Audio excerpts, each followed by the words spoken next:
We like to call it the Supernatural Hour. And now, our hosts. I'm your host, Castle. We have our fellow hosts with us tonight. We've got Lurch. What up, party people? We've got Beaker, What's happening? a.k.a. Tim. We also have Peaches. Hello. We also have Silent Dawn. Greetings. And we've got... Cinnamon. What's that? Granny Cinnamon. Granny Cinnamon. Granny Cinnamon. My mistake. I am here. Well, let's move on to our fun story segment. Who would like to volunteer to go first? 1, 2, 3, not it. Well, we can So I just got do... We can pick go. certain people to do some, and then some people to do some the next show, so you get too lengthy. Oh, we'll see how long the show goes. If we start getting long, we'll save them for next week. Okay, so I found some fun ones. I'll start since no one wants to, but we'll start with just the interesting one, if that's all right. It'll pull up. So I just got Googled looking up stuff, and this one was titled 7 Natural Disasters That Might Have Caused an Increase in Paranormal Activity. And part of me thought, well, this is going to be dumb because, if there's a natural disaster, people are going to die. Some of the spirits aren't going to cross over. Would your mom It's a giving birth no-brainer. to you be one of them? Yes. Okay, just wanted to make sure. So, anyway, so I thought, I'm going to read it just for fun. And I'll scroll through them quickly. There's there's 7, it says in the title. It's late. And the first few were what you think. There's a natural disaster and, people died and then people saw ghosts afterwards. But there's a couple here that were interesting. And someone I may have spoken too soon. Talk amongst yourselves for a second. Go. And go. While you're reading that, I would like to point out our last episode we talked about a guy who found a time warp in Las Vegas, and we got 20 milliseconds. Yes, we got chastised by a listener. Just keep in mind when we're making fun of these stories, It was a time warp to jump ahead 20 milliseconds? He lost 20 milliseconds. Oh my goodness, he lost 20 milliseconds of time. Now we're gonna get another email. Oh my goodness, I wish I'd heard this. Anyway, Can you give me the Reader's Digest condensed version? He lost 20 milliseconds of time. Yeah, but how He did drives that... back and forth between Vegas and Area 51, and he's been doing it for like 20 years. And this one time in 20 years, he lost 20 milliseconds. Oh my goodness. It could have been like a black hole attacking the Earth. Whoa. But, So obviously he's measuring this with his atomic clock and it's his DTM calibrating meter. it against something yeah, he has else. some kind of atomic meter of some sort that. But apparently he was on some show that's hosted by Jason Hawes, and he explained it. And I'm going to tell you right now, we're not going to research that. Boy, I have a laundry list of things that I would do with that extra 20 milliseconds of time. Well, no, he lost 20 milliseconds. I would. Yeah, I know. That's what I'm saying. You need it back because, I could go on with all the things you could have done in that time. I mean, bucket list material right there. I'd like to point out that somebody did send us kind of a quasi-angry email. Sorry, no offense. That we had kind of been disparaging of the 20 millisecond time difference. Oh, and we've done it again. Anyway. It's me, blame me. Keep in mind when we get to the fun stories, It's me. everybody's fair game. Everybody's fair game. I had no knowledge of, hate mail already sent, so I apologize. There is no ill will intended towards anybody who we're poking fun about in these stories. And if you can't take it, then don't be so sensitive. Okay. Okay, you ready, Diane? Yeah, so, every single one of these was, hey, this natural disaster happened, now there's ghosts, go figure. But this one I thought was interesting. It was the tsunami and earthquake that was in Japan. That one that was in, March of... Yeah, about 2 years ago. 2011. Oh, more than 2 years. More than 2 years ago. And it says, on March 11th, 2011, a massive tsunami and earthquake hit Japan, causing extensive damage, blah, And blah, releasing blah. Godzilla from the depths. Exactly. Yeah. It says hours prior to the initial hit, it says many people reported seeing unidentified flying objects, paranormal activity, spirits. I thought it was interesting that there was an increase in the paranormal before the tsunami, rather than, I'm sure there might have been afterwards too, but I thought that was interesting. That's actually kind of interesting from the standpoint that spirits don't experience time, and you hear it in a lot of near-death, or not near-death experiences, but, even with near-death experiences, that people see their loved ones prior to them passing away or prior to grandma passing away. And so I almost wonder if that's kind of a precursor of all those loved ones or whatnot showing up to kind of get ready to usher them over before the tsunami hits and kills like a bajillion people. Just a thought, random theory. Yeah, anyway, I thought that was interesting. Next. All right. Well, that kind of goes along with, I didn't read the whole article, but on Paranormal Warehouse, they kind of talked about something similar with, they noticed an increase in paranormal activity with the increase of temperature. Like I said, I didn't read the article. I just kind of read the first couple sentences. But I read the headline and just kind of extrapolated from there. Well, it's the headline is like 2 sentences long, where it's like they've noticed that with the increase of temperature, there's been an increase of paranormal activity. Maybe that would explain Haunted 101 and all the activity, because that theater was a little roasty. It was toasty. And we had a lot of activity that night. All right, so here we go. I'm going to talk about the Crone, a haunted doll. While trekking off the beaten path in New York's Catskill Mountains, 2 hikers made a startling discovery. Tucked away inside a cave sat a strange hand-carved statue with unsettling features. 6 rusty nails had been driven into its eyes, and a dirty length of cord was wrapped tightly around its neck. And looking at the picture, it kind of looks like a kind of an African-type statue, carved statue, with 3 nails into each eye, and then like a hangman's noose around its neck. Whoever had placed it there was long gone, but one thing was for certain. It was a nasty bit of magic. Despite the better judgment, the explorers took the figure home with them. For the next week, the men who discovered the strange figure were plagued by frightening encounters of the unknown. Activity began innocently enough, with strange knocks in the night and the occasional shadow darting through the hall. But within days, the activity had taken a terrifying turn. As the days went on, the statue appeared to move around the home, seemingly of its own accord. Muddy footprints began to manifest on the floor, and the pungent scent of stagnant pond water filled the house. On the 7th day, they saw her crouched in the shadows of the living room, the Crone, a horrifying apparition with an emaciated body and eyes that shine in the darkness. The Crone of the Catskills then entered the collection of the Traveling Museum of the Paranormal and Occult, where the figure could be safely cared for. Its strange activity studied, and the frightening truth behind its creation shared with guests.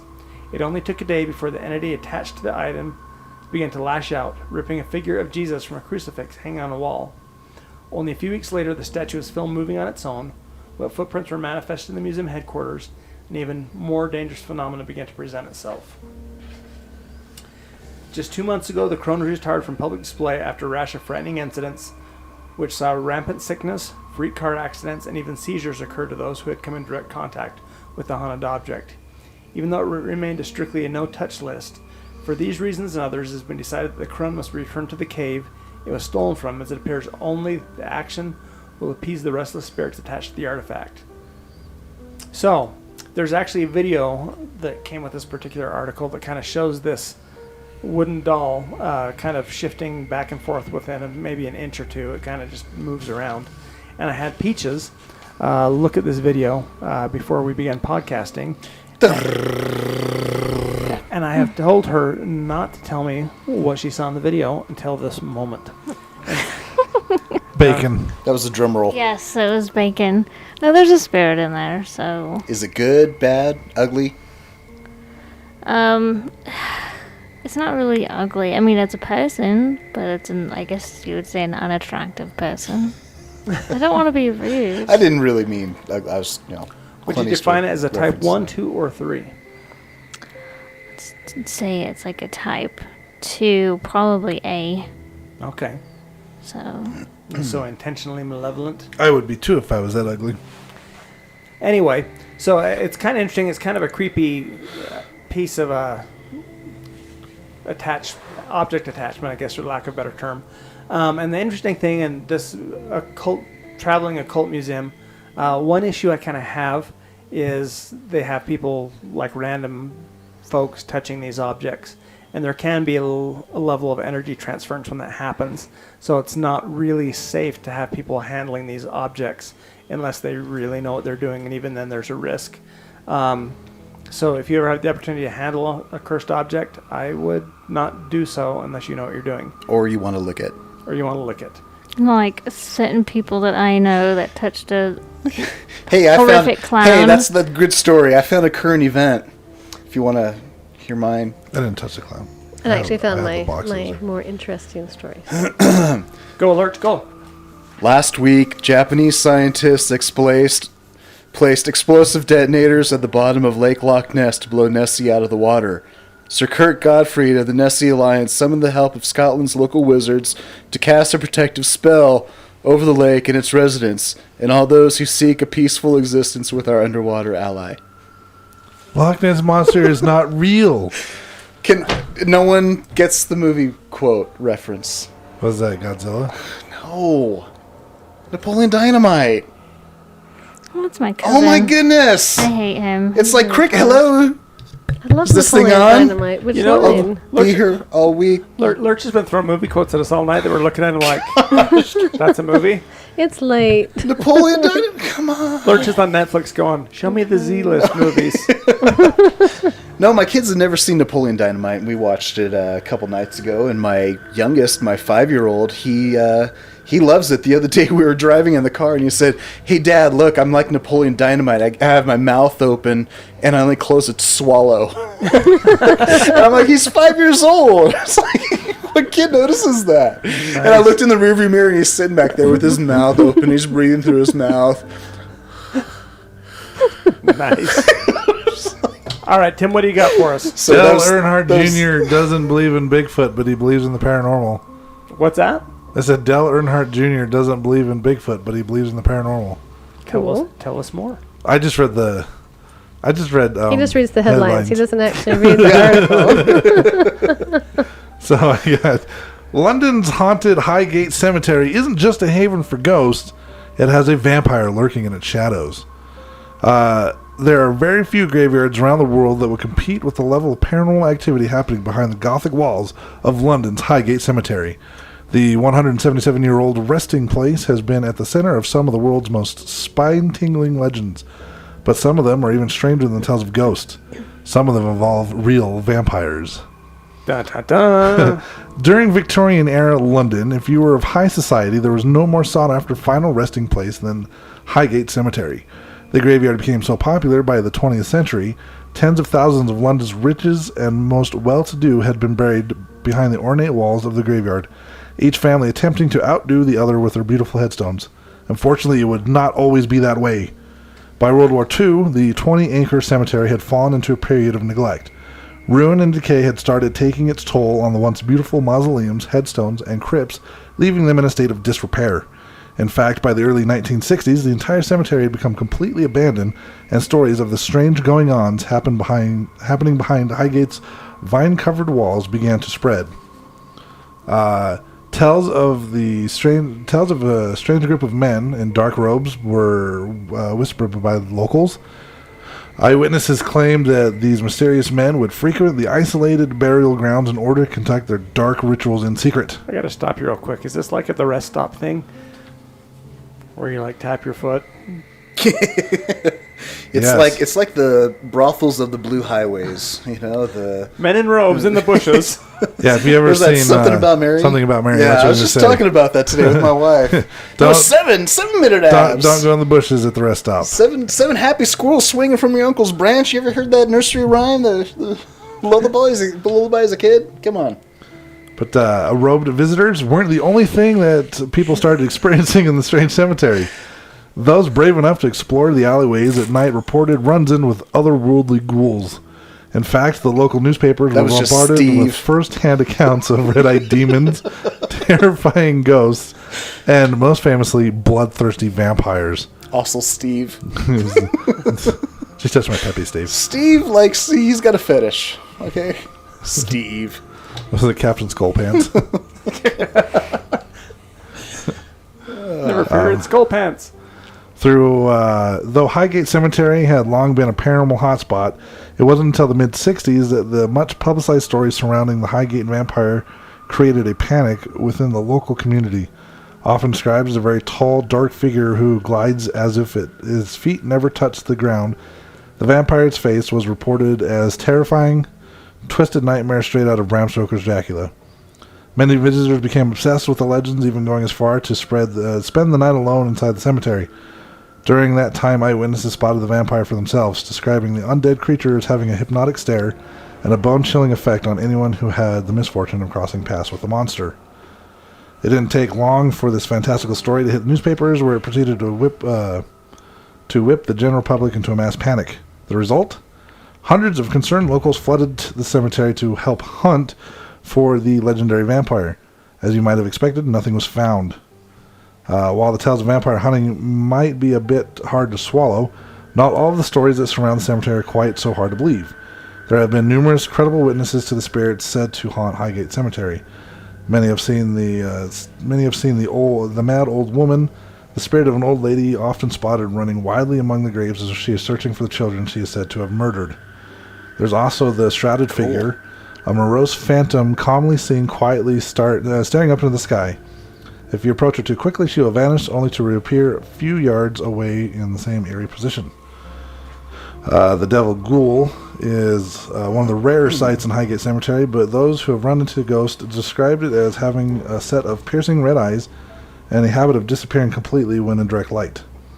Add to these encounters the countless reports of spectral faces that manifest out of nowhere, the mad wailing of a banshee, and a number of individuals who claim they have been personally assaulted by dark forces in the graveyard.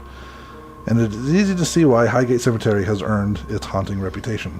Can we use the dolls to have them show us where they were personally assaulted? Yes.